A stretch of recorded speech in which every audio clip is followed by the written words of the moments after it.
Good afternoon. I am Shelley Rogers, the coordinator of Fashion for the Earth at earthday.org. And today we are extremely pleased to be interviewing someone who we greatly admire, Daniel Silverstein. Daniel is the fashion designer and the founder of his brand, Zero Waste Daniel. And while he is first and foremost an amazing designer of fabulous clothes, he is also a champion for the earth. Daniel designs and creates clothes out of 100% pre-consumer cutting room scraps, design room waste, and leftover materials. These are materials that he keeps from being discarded or sent to landfill. And what this means is that every single piece he creates is unique. The clothes are beautiful, chic, well-made, whether for everyday use, streetwear, or for special occasions. And many are also, I have to say, works of art. One of his teachers, in fact, once said about him that he is a fine artist trapped in a designer's body. Zero Waste Daniel, the company, also uses recycled and recycled materials in their shipping, packaging, and office materials, and use it as it is a mindset of the company to use zero waste in everyday company life. So without further ado, thank you so much, Daniel, for being here today, and welcome. Thank you for having me. It's my pleasure. Yeah. Well, as I said, Earthday, we're great admirers of yours, but you also love Earthday. I know that because I read your Facebook page. So I want to read what you said on the eve of this past year, 52nd anniversary. You wrote in April, "Tomorrow is Earth Day. Earth Day is the anniversary of one of the best days of my life. Earth Day is like my holiday season. I'm feeling very optimistic these days. I hope it comes across. I know that all of our little actions add up to beautiful, positive change. The story I want to tell, my clothes to tell, is the story of sustainability. We're going to see positive change designers caring about producing things in a different way. And we're going to see a different kind of happiness that is contagious." I think that's such a beautiful statement. I mean, it's so uplifting. I mean, Thank you. And so much about zero waste, Daniel, really. So anyway, I think we have a mutual admiration society. Earthday loves you. Just go back and forth complimenting each other. Exactly. So, I've done, some reading about you, and and I noticed that there's some really kind of, I think, pivotal moments in your life, or maybe you'd call them like epiphanies or aha moments or revelations. And so I wrote a few of them down. And when I looked at them, I realized that the first one wasn't really your moment at all. It was your parents' moment. Can you tell the story of when your parents came home to their office and found that all of the tissue paper and all the Scotch tape and probably all the tin foil and everything else was missing, and that it had all gone into the service of your wedding dress collection that you had made for your older sister's Barbie doll? Can you talk about that? And then the trip you took to the store with your mother. Yeah, sure. So these little aha moments that you're talking about, and this particular, I remember it really well. So I did two different sort of renegade activities of design at home. And I must have been somewhere between 4 and 6 years old. Wow. And I created these collections. I grew up in Pennsylvania, close to Reading.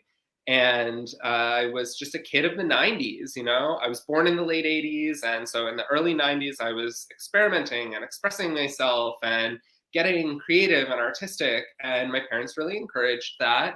But I didn't have boundaries. I took all of the tissues and all of the Scotch tape, and I had taped up these wedding gowns on all of these Barbies, and then I stood them all up against the back of the sofa. And I had created this entire collection, as you mentioned. And, my mother was simultaneously impressed and irritated that I had made this thing while she was out. And my sister was meant to be babysitting me. She was off reading a book somewhere. What I did, some kids make these horrible messes or, get really into trouble. And I had done this sort of design collaboration on my own. It was like the original Daniel X Kleenex. And, I remember receiving a sort of stern talking to that this was not a toy and I was not supposed to play with this material.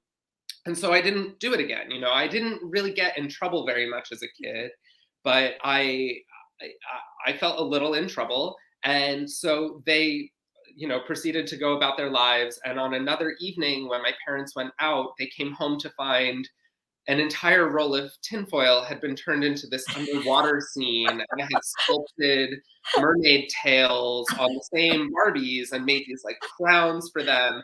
And my mom was like, Amazing.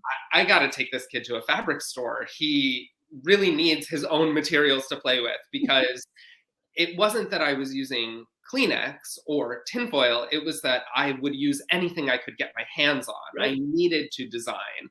I needed to make things. And I think that artists of any kind, whether you're a musician or a fine artist or a designer or a poet, artists of all kinds feel that need to create and that urge to make something and find inspiration all over the place. And so as my mother took me to a fabric store to actually have my own materials to play with, I went for the first time to this little Amish country fabric store where the people from this community made their own clothes. And they had these barrels, these big oil drums that were filled with scraps from what they used to make for themselves.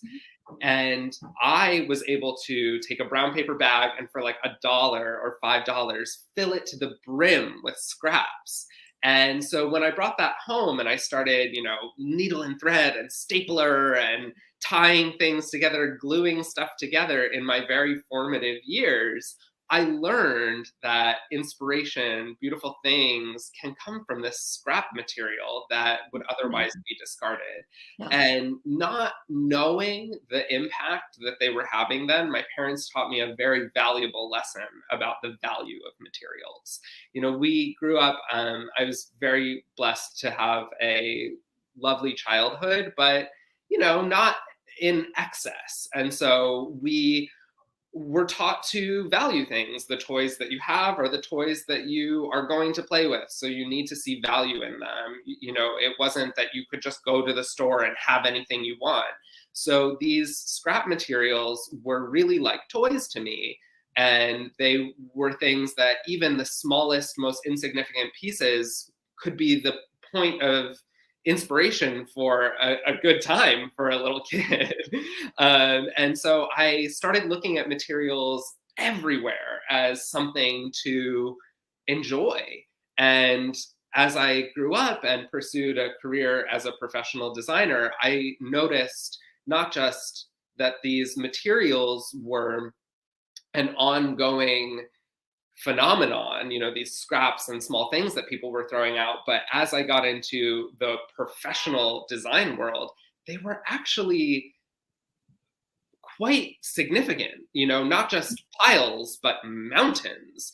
And when you went from the home sewing studio to the classroom, it got bigger. And when you went from the classroom to the internship, it got bigger. And when you went from the small New York based designer to the international designer, it got bigger. And I learned that those mountains of scraps are not just, small mountains in the corner of a factory somewhere. In some places, they're the size of a factory. So, that really was an aha moment for me that had maybe 3 or 4 times over reoccurred. Right. Well, actually, that brings me to my second aha moment, and this time it was yours, Julie.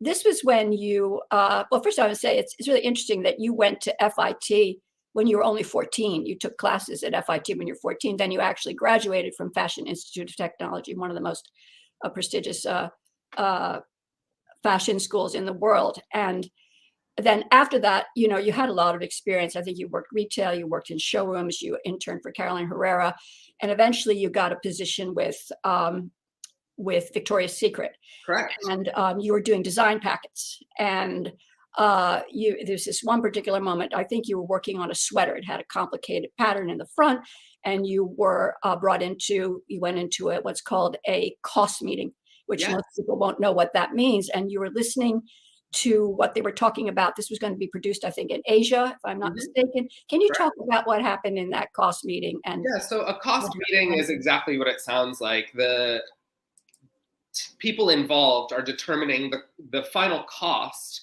and essentially the price for the customer for any given garment. And every different design company has its own procedure for this, but suffice it to say, it's a system of, a balance sheet and then, adding our perceived value to that.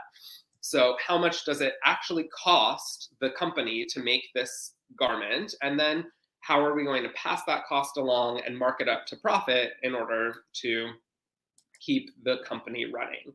And in this particular meeting, we were evaluating everything, soup to nuts. And I found that really fascinating.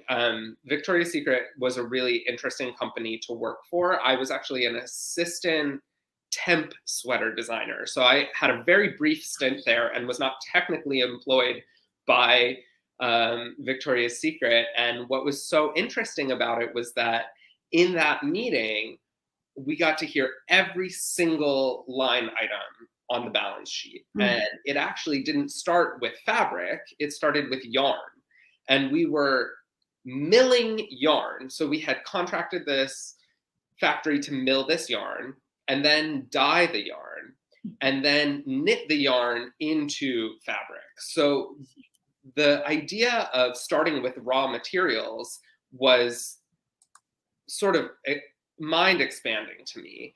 And when we were going through those raw materials, I was understanding that there was a blend of wool in there, which is a natural material, but we were also adding man-made acrylic to it, and that the dyes were coming in at a certain point of the process. And I was really able to wrap my head around, wow, we're not just starting with fabric. I think a lot of times it's like fabric is a very general term, but we were actually starting with these raw materials, ordering it to be made, and then the sweater that we were producing had like a long piece that, it's like one of those ones that you can like throw over your shoulder. So it had a long piece down the front, and the cut of it was at a really intense angle. And when you make fabric, it goes so wide, and then you lay your pattern pieces around it, and you want to lay them in a specific way so that the fabric will drape when it's on the body. And, knits specifically, they hang in one direction, they pull in other directions. So you really have to get that angle correct. And what we were calculating next, after we calculated how much fabric we needed, we calculated the yield. And the yield is how much of that fabric is turned into a sweater. So let's just use round numbers. Let's say it takes a yard of fabric to make a sweater, and the yield for that yard is, let's say, 80%. That means that 80% of the surface area of that 1 yard of fabric is being used, and then 20% is waste. And this blew my mind, because at a large company like Victoria's Secret in the early 2000s, we were making 1 to 10,000 of a sweater. I mean, I would be hard pressed to give you an actual number of how many of any of the particular styles, but it was a big business. They were not making 10 sweaters or 100 sweaters. They were making thousands of units of every garment. And so in my mind, I was able to, because I had worked on this pattern, understand what the percentage of waste looked like, and realize that that was a significant amount of material, and then multiply it by the number of sweaters we were making, and realize that it would overwhelm the room we were in. It was so much waste that it was potentially catastrophic to the area that it was in. And we had no plan for what to do with this waste. And we were ordering it. It was our waste. So it was a waste of money, a waste of resources, and we actually had to have our customers pay for it. And it just felt so lopsided to me. Yeah. I read about it, and you were saying that I think the yield was something on that particular one was like 53% of it would be trash. It was really low. Really And low. it was unimpressive. Yeah, and that Um, that if they could make up to it's possible you could make 10,000 of those sweaters. You could, and Yeah. again, I was not the buyer in charge of how many of anything was Mhm. ultimately Mhm. cut, Yeah. but the way that business worked, it was sort of a catalog business where Mhm. we projected sales and then fine-tuned the numbers as orders came in. Mhm. And I was on the assistant design side, so I never really saw those final numbers, but I had a general understanding that any given design in that catalog could be made in the thousands of units. And so the waste is enormous. If you imagine a couple thousand yards just to produce the raw goods, and then having somewhere between 50 and 20% of that be left over at the end, that is a truckload of material. Right. I mean, if you did 2,000, actually, I started looking at that. I started studying your figures from that particular article I was reading, and I figured out the yield was 47%. You're cutting 10,000 sweaters, just hypothetically. You know, Hypothetical. then you're going to waste 5,000 yards. So then I look that up and find out how many yards are there to a mile. If you Oh, waste interesting. 5,000 yards, that's 2.84 miles. Exactly. Stretched out. I mean, that we're going to be trashed. I Exactly. mean, that it's mind-boggling, actually. And because it's, you mentioned something earlier that I kind of want to touch on, which is that FIT is a very prestigious design school. And design is different from art in the sense that design is interactive usually. And it's also usually based on problem solving. We usually start with an issue. Our issue being that we need clothing, we need functional clothing, we need clothing that protects us from an element, or, even when you think in other terms of design, graphic design is about communication, furniture design is about utility or comfort, ergonomics. This felt like a failure of design. This Mhm. felt like we had put aesthetics so high above all of the other priorities of the problem that we were designing for, that we had actually created a new problem. And I just didn't feel comfortable being a part of that system. Mhm. Oh, yeah.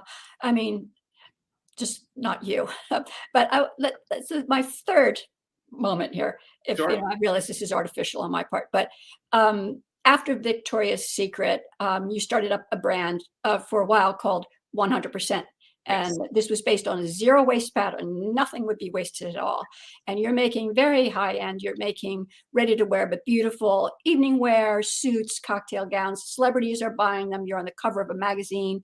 But at some point, you decide just it's not working for you, and you decided to close it down. Yeah. And you were closing up your studio, and now we're back to we're coming full circle with the bag of scraps here, Sure. We should. where I know right where you're headed.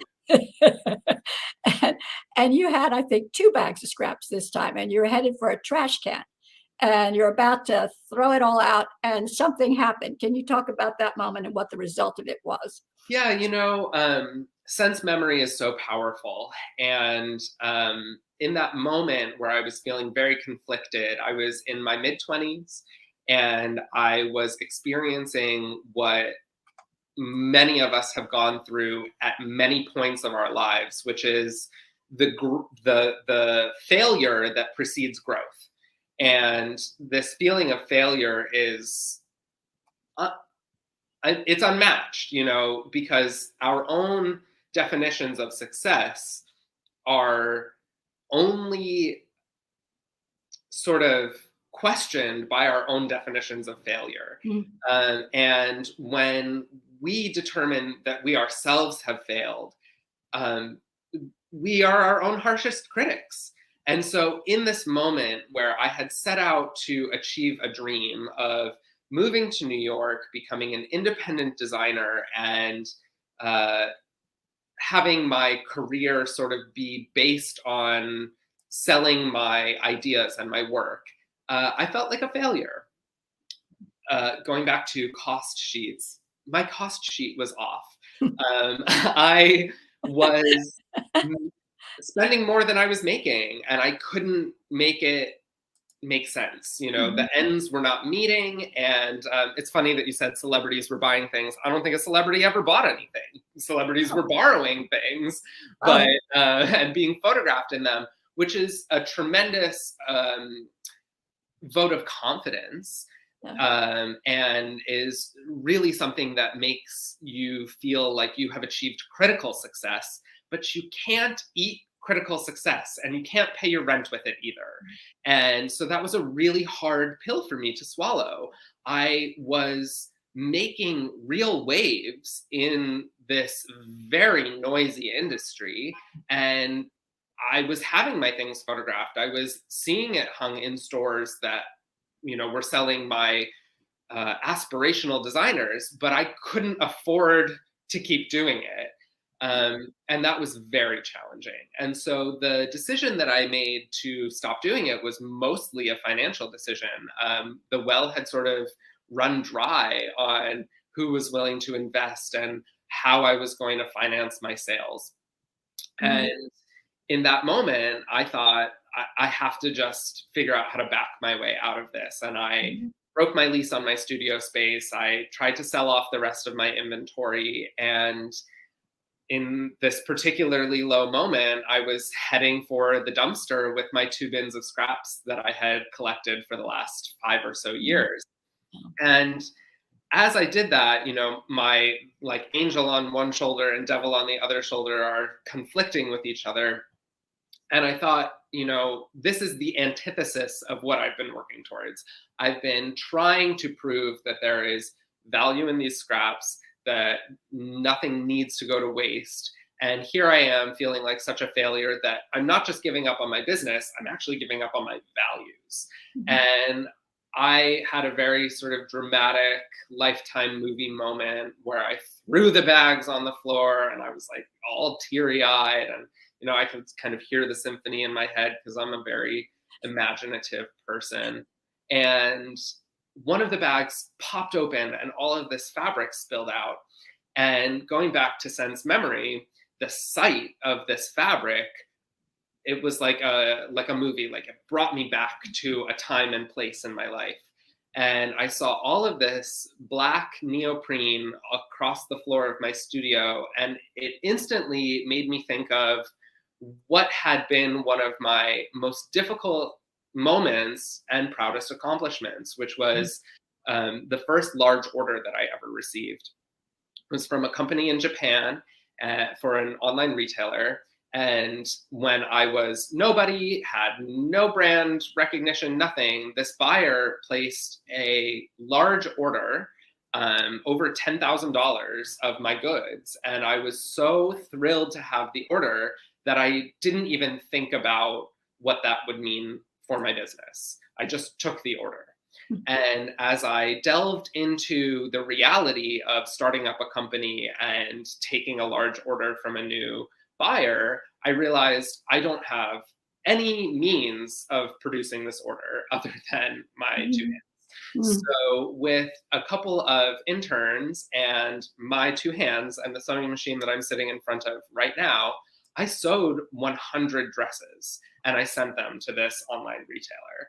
And I was really proud of that because I knew that even though I had a world-class education and a supportive family and had made, all the right choices to get myself where I wanted to go, there's nothing like proving to yourself that you're capable of something. And I proved to myself in that moment that I was going to work as hard as I needed to in order to achieve the success that I wanted to see in my life. And back in that moment where I was feeling like such a failure, I was looking at the scraps of a big success. And I thought to myself, I can't throw this stuff out. This is the leftovers of a major moment in my life, and I'm going to do something with them. And so I just very simply, took the afternoon to myself, stitched them up. I actually took the sweater I was wearing off and made a quick pattern. I cut out the pieces and I created my first scrappy sweatshirt.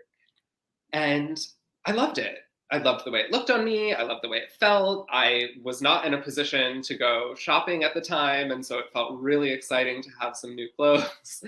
And I posted a selfie of it on my Instagram, and like so many people, we feel like we should get online and have a social media presence and do all of that stuff. And so I had been posting magazine articles and celebrities wearing things and images from runway shows and all the things I thought I should be. And on this particularly lazy day where I was sort of off duty, I posted a selfie. And the selfie of me in my new shirt instantly became the most engaging thing I had ever posted. And I thought to myself, wow, this is so frustrating. Yeah. Here I am failing, not trying, off duty, making stuff for myself instead of celebrities. And this is actually what's clicking for me. And I had to take that aha moment for what it was. It was about seeing value in materials, value in myself as a customer, and putting that out in a way that was a little more vulnerable and a little more relatable. And that was a real turning point for me. Everything started to click into place from there. Yeah, that was an amazing thing. It was like a black, it was an all black sweatshirt, right? And you got so many likes on your site. Everybody said, "I love this. It's so great. Can I have one?" I mean, so many for me at the time was not that many. I think it had like maybe 200, which for me at the time, and I think for many of us today, is a lot. I mean, 200 people telling you they like something is not insignificant. No. And prior to that, I had been achieving these things that I thought were seemingly insurmountable, being on the cover of a magazine, dressing a celebrity, having my own fashion show. 14 likes, 28 likes, 32 likes. Like, people didn't really connect with it. So there was something about this image and this particular style of work that made people connect. And when I really broke down what it was so simple. I put myself in it. You know me. It's me in the photo, right? That's so simple, right? It's so much easier to like a photo of someone you know than like, what is this thing and why is it on my timeline? Yeah. And second was that you could see that it was upcycled. It wasn't, so incredible that these runway ready garments were also secretly upcycled. It was like, wow, that's upcycled, but it's cool. I like it. I can see it. And third was that it was really wearable. I think fashion, for as exciting a medium as it can be, is very exclusionary for so many reasons. Yeah. Of course, the price can be exclusionary. Of course, having a model body can be exclusionary. Of course, standards of beauty can be exclusionary.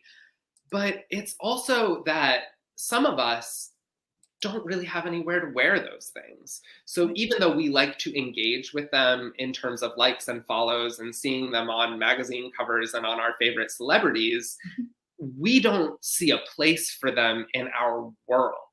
And so there's no way to connect with it.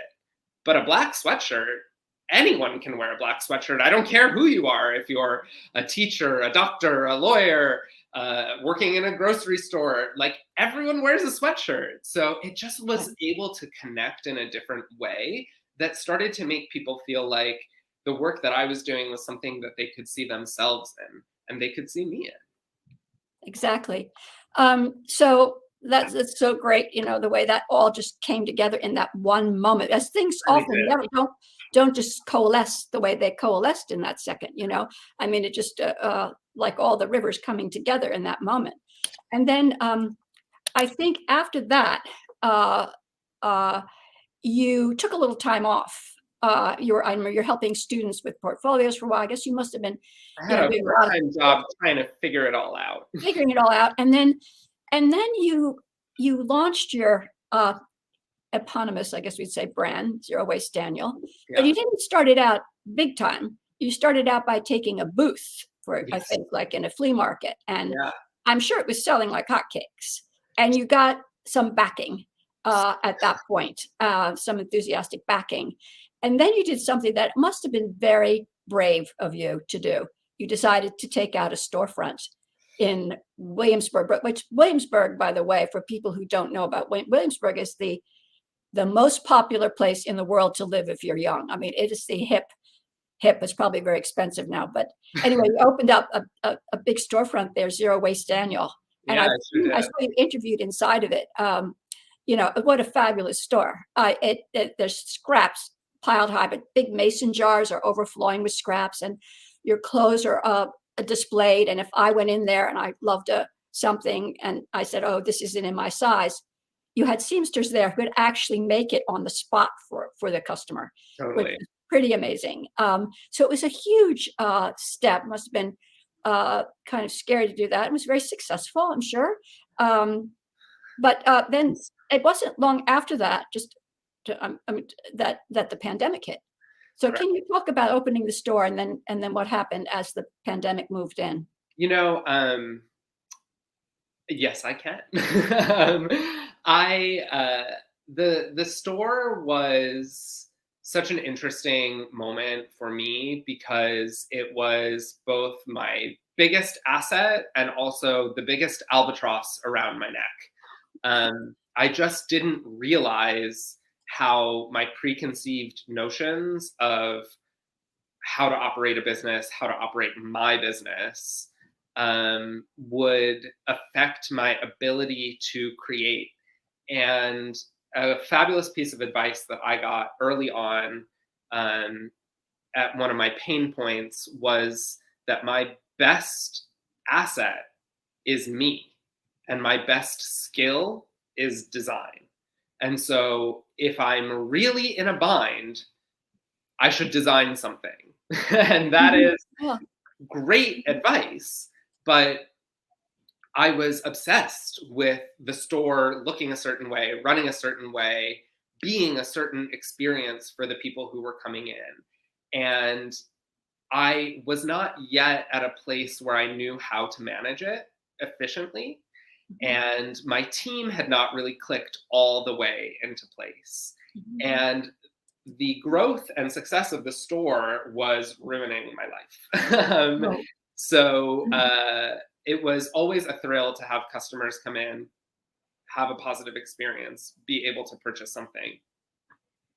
But the 20-minute commute to the store, the 20 minutes to an hour of merchandising and opening the store, the time spent with customers, the time spent with people who ended up not purchasing, who I like to call future customers, the time spent closing the store, the time investing in inventory that was meant to make the store look a certain way. Um, that was all time that I thought I was spending on my business. That Mhm. was all time I was spending away from design. And when the pandemic hit, we were making everything in the store, as you mentioned. And so I knew that I couldn't keep the store open to the public, past the sort of mandatory shutdown, because I would be putting myself at risk. And if I put myself at risk, Yeah. and I was sick or out of commission, then I wouldn't be able to produce. And if I wouldn't be able to produce, I wouldn't be able to earn. If I wouldn't be able to earn, I wouldn't be able to live. So we closed the store to the public and worked in the store for a while. Mhm. And once that happened, I realized, well, I don't even need to be paying rent here. I could be doing what I'm doing elsewhere. And I built my second home studio. I had had one when I was a kid, and I thought that it would be a phenomenal failure to be an entrepreneur, a designer of a certain stature working from home. And I had always sort of poo-pooed the idea of, you know, the designers who I saw selling online who I knew were working from home. I thought it just wasn't professional or something. And once it became my reality, I realized that the 20 minutes opening the store, the 20 minutes home, all of that freed up a whole hour in my day that I could focus on growing my business. And in the first 6 weeks of working from home, we doubled the size of our business. Wow. Our online following grew significantly. Our business changed a lot. And the roughest aspects of facing my definition of failure turned into the biggest opportunities to create success. Wow. I suddenly didn't have to interface with people. I didn't have to get up and go to work. I didn't have to go home to get dinner. I could just work on an artist's schedule for the first time in my whole career and say, oh, I'm inspired right now. I'm going to work late. I'm going to sleep in because I'm a lazy artist today, and just kind of do what I wanted to do. And we saw a phenomenal boom in our online sales, and just an overall different relationship with mental well-being. I didn't feel like I needed to project the idea of success or being on to my customers. I could just be however I was and hide in my apartment. And I was one of the very lucky few people who really found a positive outcome to the negative effects of the pandemic. And we have spent the better part of the last 2.5 years, 3 years, rebuilding our company in a different, more meaningful way. And actually only a few months ago moved out to the space that I'm in right now, our first studio outside of our home since the beginning of the pandemic. So we're now in a private studio space in Bushwick, Brooklyn. It's not an open retail experience, but it is a outside of the home studio where I can have clients for fittings and students for tours and interns and things. And it feels great, but it was also a really considered decision that was very different from opening a store. Opening the store felt like breaking a glass ceiling, and closing that store felt like a failure. And now that I'm on the other side of all of it, I can't imagine my life any other way. It's really amazing that happened. I mean, that it went, of course, it was a tragic situation, of course, but Sure. The industry as a whole was so horribly impacted. And one of the things you said at the time was that the odd advantage was that you were not handcuffed by inventory. You didn't have huge amounts of clothes that were going to be you couldn't sell. Correct. And I sort of thought, I just thought about when I read that, I thought it's sort of like when the meteor hit, and it was the dinosaurs, the big the big ones got hurt, but it was the smaller, more nimble organizations that could pivot. Yeah. And as you did, I mean, you're a great example of that. Yeah. And that's a phenomenal analogy, and I definitely relate to that. People always want to talk to me about growth and scaling my business, and I think being of a certain size is very dangerous. It's hard to control, it's hard to authenticate, and at a certain point, it's hard to maintain values. Especially once you become a public company, you're sort of enslaved to the will of the almighty dollar. And for me, being of a certain size business allows me to have more control and be more nimble. And often I say to people, especially around the topic of scale,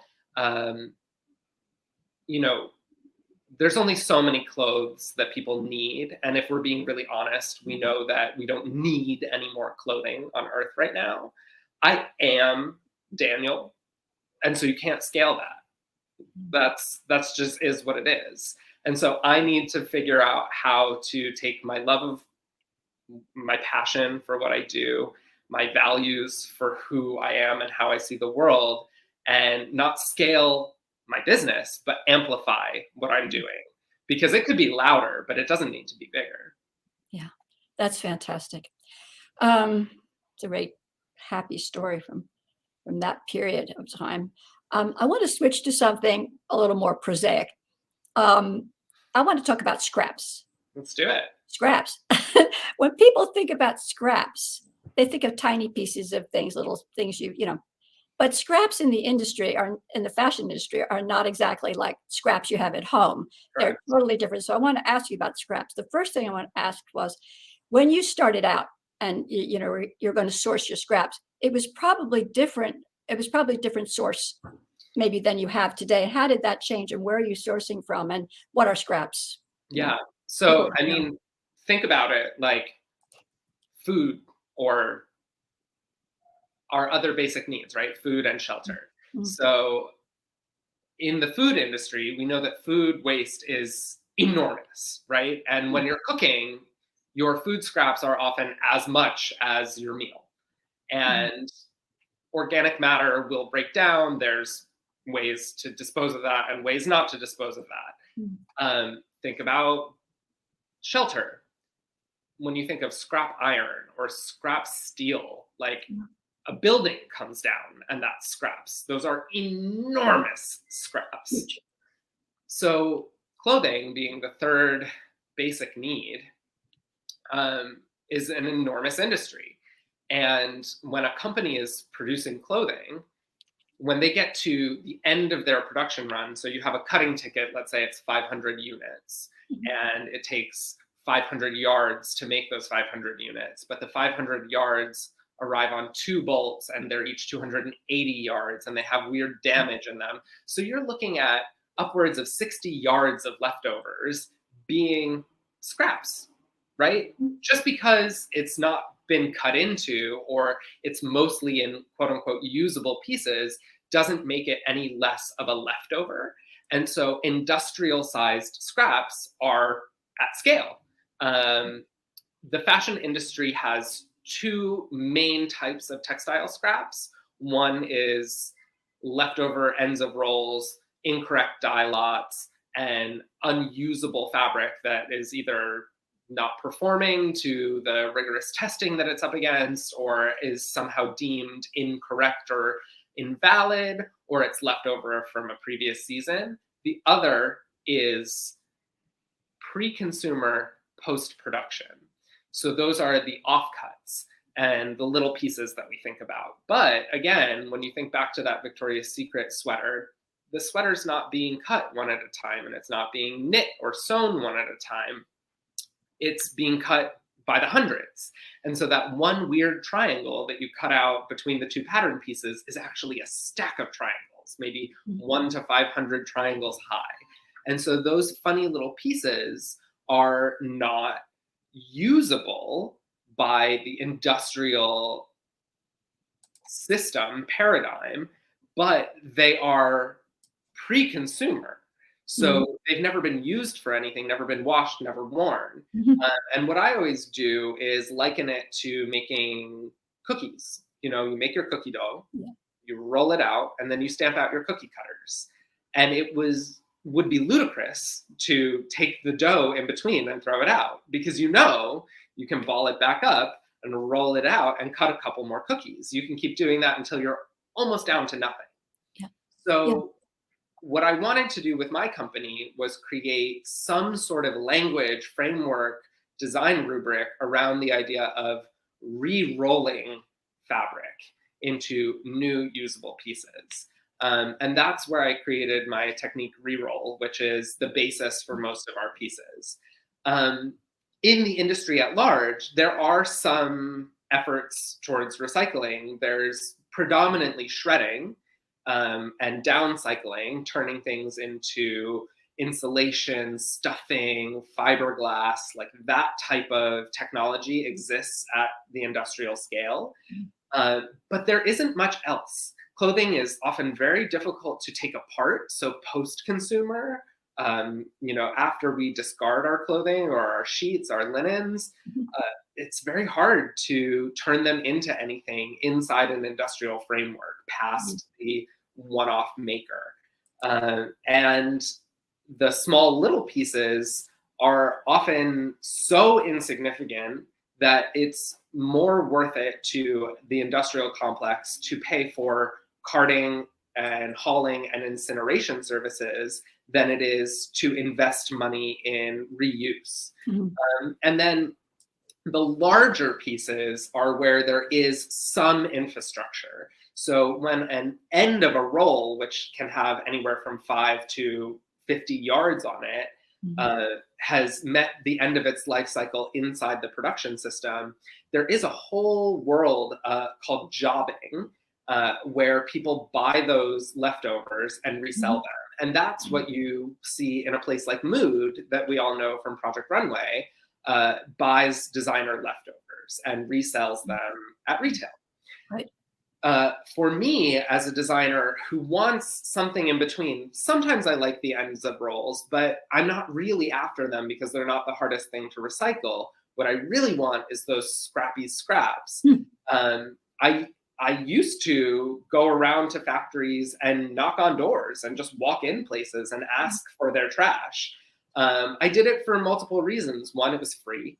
Two, I knew it was a cool story. And three, no one was doing it. I was like, how is this really not being done?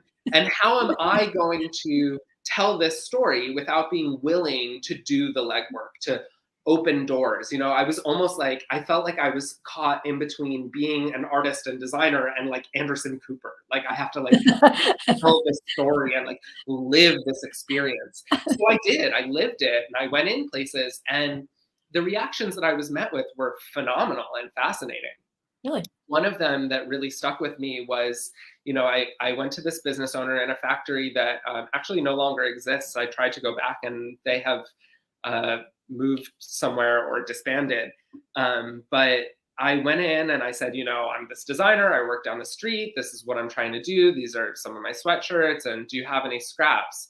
And he pointed to the corner of the room, and I could see like a mountain almost building up in the corner of this factory, well over my head.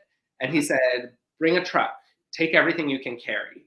And I was like kind of stunned by this. And, you know, I look at it and I turn back, and he had become emotional, and I could see tears forming in his eyes. And he said, I can't do it anymore. I spend $4,000 a month having this stuff taken away, and it's putting me out of business. Wow. And I just realized it's not just how much does it cost to pay a person, how long does it take to cut this? You have to spend so much money getting rid of the trash. It's enormous. Fabric is very dense, it's heavy. Think about your suitcase full of clothing. To move and haul and use all that stuff is a tremendous effort. It's also dangerous. The microparticles that come off of those scraps are not something you want to be inhaling. And the dyes are not something that we know a lot about, what we're putting on our bodies and what we're wearing. And so the people doing that work are putting themselves at risk. And it just never connected with me in that human way until I put myself inside that factory and understood not just that there was an enormous amount of potential in this material, but that it was devastating for the people dealing with it. Wow, that's amazing. And now, yeah, a big partner for you is Fab Scrap. Yeah, so at this point, recycling now exists. Fab Scrap, you mentioned, is a tremendous organization. It's a nonprofit that's collecting New York City's ever data set on textile waste. There's only really information before about 2014 on post-consumer waste, which is our old clothes and linens and the things that are going out through the residential system.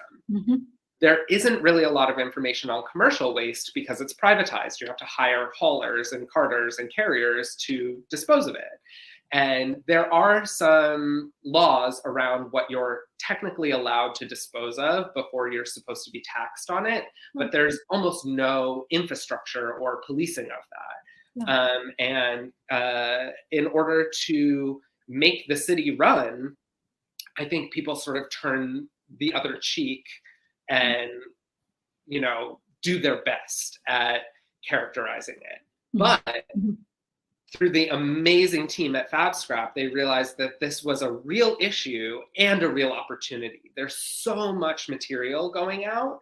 And so what they do is they provide recycling service for design businesses. And they take their scraps, they weigh them in, they sort them, characterize them, gather that data, and then they resell them. And so I love to source from Fab Scrap because I look at my business as one of the solutions in closing the loop. And so if I can be on that balance sheet of where the scrap material is going, I really want to be there. Of course, I love being on the front line of like breaking into a factory and getting some illicit trash. I think that's so cool. But at the same time, being on the balance sheet and saying, this is how much we're buying. And sometimes we go in and buy hundreds and hundreds of pounds for our business. So it's helpful to see that not only is there stuff coming in, but there's a place for it to go. I want to, I'm afraid, I hate running out of time with you because this is so interesting to me and everyone, but I want to talk about just a couple of collaborations. Sure. Quickly. The first one is, people don't necessarily know about you that you're also a performer and a comedian. And there were 3 fashion weeks where you did not your traditional fashion runway show, where you did actually stand-up comedy, and yes. They were great. And the whole thing was called Fashion is Hilarious, but there were 3 iterations. The first one was the One Hotel, Brooklyn Bridge. The second one was the Ace Hotel, and the third was at Arcadia downtown. Yes. And they each had titles. One I want to talk about is the Ace Hotel, which was called, its title was The Apocalypse. And, and you called it an eco streetwear collection and it really was an eco streetwear collection, because this was a collaboration between Zero Waste Daniel and New York City's Department of Sanitation. It sure was. Yeah. I saw the pictures of it. I mean, that coat, I just wanted that coat, that orange coat, the Department of Sanitation on the back. It was really amazing. It was all about, Fashion Week is so broken.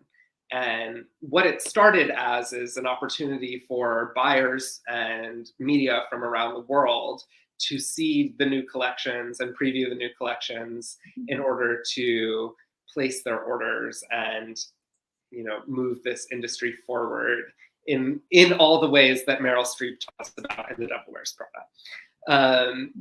What it has turned into is just an absolute circus of who can stuff together, and the largest conglomerates with the most money putting all the celebrities in one place at the same time. Mm-hmm. And I knew I couldn't compete with that. I'm just Daniel. So I had to take a different approach. And I do have a love of performing and comedy and all of those things. And I put them all together in an epic rant that I called Sustainable Fashion is Hilarious. And I wanted to tell different stories. I knew that the sustainable fashion movement was always doing its own renegade activities, but honestly, who wants to go to another panel? Who wants to go to another sip and shop? Like, nobody wants that. I don't want that. I don't want to hear myself talk on a panel. I don't want to answer the same questions again and again and again. Mm-hmm. And I know that sustainability is a very overwhelming topic. It's a very upsetting topic. The truth behind it is something that can make us feel like we shouldn't even bother because it's too far gone. But when you reach people through their funny bone, you can entertain them and also force them to take on information at the same time. And that's really what I wanted to do with this series, was share my experience in a way that wasn't like, well, I'm so amazing and I'm so informed, but like, isn't this ridiculous? Isn't it absurd that we have all the answers and we're still pursuing the things that we are? And so by laying out information in a new way, I found that I was, again, able to cut through some noise and access things that I thought were inaccessible to me.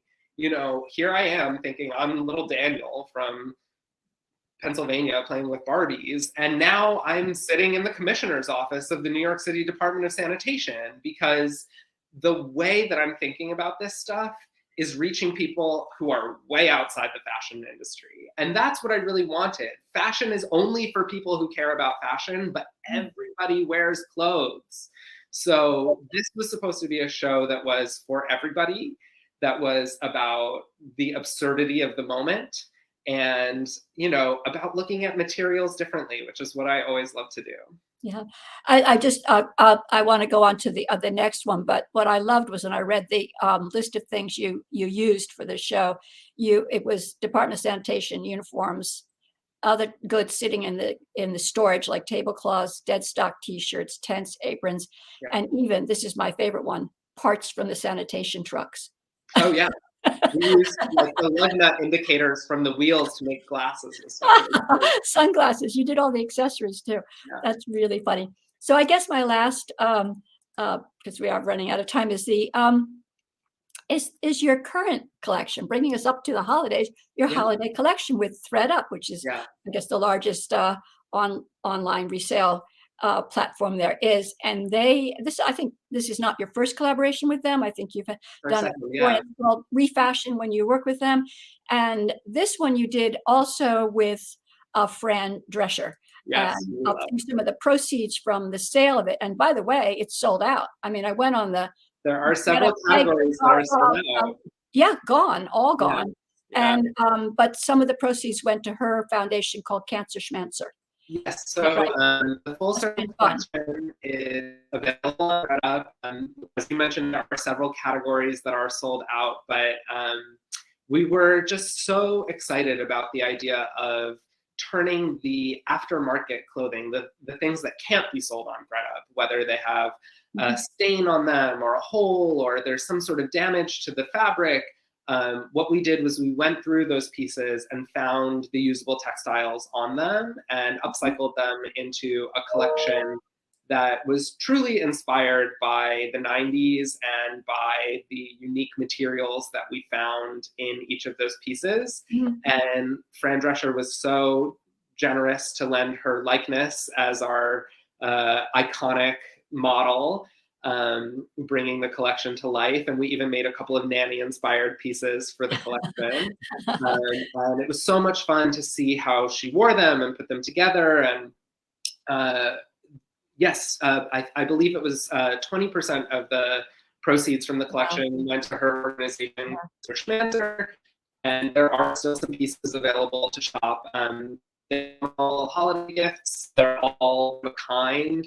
And ultimately, we took about 2,000 pounds of unusable clothing and turned them into scarves, hats, jackets, sweatshirts, sweatpants, crossbody bags. And each piece was made here in New York City by my team and a couple of our factory partners. And, you know, it's just something you can feel good about. Everyone involved is paid a living wage here in New York City. The clothing is upcycled, and, you know, you can guarantee the scraps are still in my studio. So everything that's left over will not leave here until it's a product. And that's something I'm really proud of. Well, that's great. Vanessa Friedman is a fan of yours. She's the top writer for the New York Times in the fashion department. And she said, I think she's a fan of yours. And she said some great things. She said, this is normally the kind of idea that's limited to couture, which is what makes this project so notable. It solved not just the problem of what to do with these kinds of old clothes, but the problem of barriers to entry. Often when it comes to fashion, it seems as if acting responsibly or buying responsibly is a luxury, because everything is made in such limited quantities and the price is so high that even if you want to buy better, you can't. So I think that was a great praise, because comparing you now to couture, which is limited, and you know, each piece, you know, in your case is unique. But I think, oh gosh, I have so many more questions, but I think we'll have to do this again sometime. We're going to have to do, Daniel Silverstein part 2 for sure, definitely. It would be my pleasure. Okay. I feel so grateful that you are sharing this platform with me. And, you know, just to the point of Vanessa's critique, is that, you know, I want people to feel, whether it's purchasing something from me, from ThreadUp, from their local thrift store, making something home, upcycling their own wardrobes, I want them to feel that barrier coming down. Like I said, fashion is only for fashion people, but everyone wears clothes. So starting with your own personal style or with the style guru in your life is a great place to start. You don't need a world-class education or access to the top materials. Your imagination is all you need. Yeah. I'm going to actually close now with the quote that's on the front of your website. Okay. I'm going to read it. It says, this is Daniel's on the cover of front of zerowastedaniel.com. I don't make work that hurts people or oppresses people, that makes someone hate their body or their face, or that pollutes someone's water. I'm willing to work with what we've got. I don't care how long it takes. I care that you look good. I care that it's made here and that it's made fair. That is a great statement, Daniel. I'll close with that and say, oh, thank you so much for today. I mean, we've enjoyed it. I know everyone who will be listening in will too. Thank you on behalf of Earthday. Thank you so much. It's my pleasure.